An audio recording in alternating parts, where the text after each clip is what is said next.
আমার রান্নাঘরে আপনাদের সকলকে জানাই স্বাগত। মিষ্টি আমার পছন্দের খাবার না হলেও অনেক সময়ই আবার একটু মিষ্টি খেতে মন চায়। ভাবলাম বাড়িতেই পাউরুটি দিয়ে একটি মজাদার মিষ্টি তৈরি করে ফেলি। তবে চলুন বানিয়ে ফেলি ক্ষীর ভরা পাউরুটির মিষ্টি। পাউরুটির এই মিষ্টি তৈরি করতে আমি নিয়েছি 4টে স্লাইস পাউরুটি, প্রায় ছোটো বাটির 1 বাটি দুধ, 100 গ্রাম মোয়া, নিয়েছি এলাচ গুঁড়ো, ঘি, ছোটো বাটির 1 বাটি চিনি আর সাদা তেল। প্রথমেই আমি একটি পাউরুটি নিয়ে তার চারধারের যে লাল অংশটি থাকে সেই লাল অংশটি কেটে বাদ দিয়ে দেব ও পাউরুটিটি মাঝখান থেকে কেটে নিয়ে 2 ভাগে ভাগ করে নেব। এইভাবেই কেটে ফেলবো বাকি পাউরুটিগুলো। সব পাউরুটিগুলোই আমার কাটা হয়ে গেছে। এবার আমি কড়াইতে দেব বেশ পরিমাণ মতো সাদা তেল। তেল গরম হয়ে এলে পাউরুটির টুকরোগুলো গরম তেলের মধ্যে ছেড়ে এপিট ওপিট লাল করে ভাজতে থাকব। এমনভাবেই লাল করে ভেজে নিলে কিন্তু মিষ্টিটি বেশ ক্রিস্পি হবে।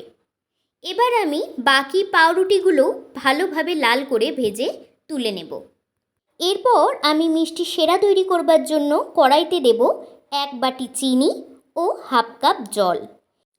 চিনি ভালোভাবে জলের সাথে মিশে গেলে দেব সামান্য পরিমাণে এলাচ গুঁড়ো ও সেরাটিকে ভালোভাবে ফুটতে দেব। সেরা একটু ঘন হয়ে এলেই অন্য একটি পাত্রের মধ্যে ঢেলে নেব।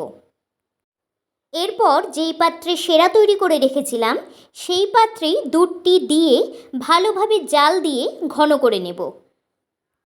দুধ ঘন হয়ে এলে দুধের মধ্যে দিয়ে দেব মোয়াগুলি। দুধের সাথে মোয়া ভালোভাবে মিশিয়ে নিয়ে ঘন ক্ষীর তৈরি করে ফেলব। ক্ষীর আমাদের তৈরি হয়ে গেছে। এবার একটি পাত্রের মধ্যে নামিয়ে নেব। এইবার একটি ভাজা পাউরুটি নিয়ে তার এক পিঠে ভালোভাবে ক্ষীর লাগিয়ে দেব। ভালোভাবে ক্ষীর লাগানো হয়ে গেলে আরেকটি পাউরুটির টুকরোকে তার উপরে চাপিয়ে দেব। ঠিক একইভাবে বাকি পাউরুটিগুলোও রেডি করে ফেলব। এইবার যেই চিনির সেরাটি রেডি করে রেখেছিলাম সেই সেরার মধ্যে পাউরুটিগুলো দিয়ে দেব। কয়েক সেকেন্ড পর পাউরুটিগুলো উল্টে দেব। কিছুক্ষণ এইভাবে সেরার মধ্যে থাকার ফলে পাউরুটিগুলো অনেকটাই সেরা টেনে নিয়েছে। এবার পাউরুটিগুলোকে একটি প্লেটের মধ্যে তুলে নিলেই রেডি হয়ে যাবে আমার আজকের মিষ্টি। ঘরে তৈরি এই পাউরুটির মিষ্টি খেতে কিন্তু ভীষণ মজাদার হয় আর বেশ ক্রিস্পিও হয়।